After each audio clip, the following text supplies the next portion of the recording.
യുവാവിനെ ഭീഷണിപ്പെടുത്തി പണം തട്ടിയ കേസിൽ 3 പേരെ കൂടി തൃശൂർ കൊരട്ടി പോലീസ് പിടികൂടി.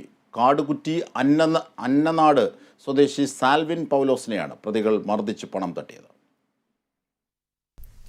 അങ്കമാലി മൂക്കന്നൂർ സ്വദേശി 31 വയസ്സുള്ള നിതിൻ, മേലൂർ കൂവക്കാട്ടുകുന്ന് സ്വദേശി 26 വയസ്സുള്ള യദു, മംഗലാപുരം കാശിപ്പേട്ട് സ്വദേശി 36 വയസ്സുള്ള വിപിൻ എന്നിവരാണ് അറസ്റ്റിലായത്. കാടുകുറ്റി അന്നനാട് സ്വദേശി സാൽവിൻ പൗലോസിനെ മർദ്ദിച്ച് 60,000 രൂപ തട്ടിയെടുത്ത കേസിലാണ് അറസ്റ്റ്. കേസിലെ മുഖ്യപ്രതിയായ മേലൂർ കൂവക്കാട്ടുകുന്ന് സ്വദേശി ബിജുവിനെ കഴിഞ്ഞ വെള്ളിയാഴ്ച പോലീസ് അറസ്റ്റ് ചെയ്തിരുന്നു.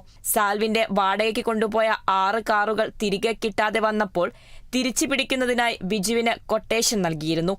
3 കാറുകൾ പിടിച്ചുകൊടുത്തിട്ടും പറഞ്ഞ തുക സാൽവിൻ നൽകാതെ വന്നപ്പോൾ ബിജുവും സംഘവും ഇയാളെ മുരിങ്ങൂരിലേക്ക് വിളിച്ചുവരുത്തി മർദ്ദിച്ച് ഗൂഗിൾ പേ വഴി 60,000 രൂപ വാങ്ങി എന്നാണ് കേസ്. കൊരട്ടി SHO BK അരുണും സംഘവും ചേർന്നാണ് പ്രതികളെ പിടികൂടിയത്.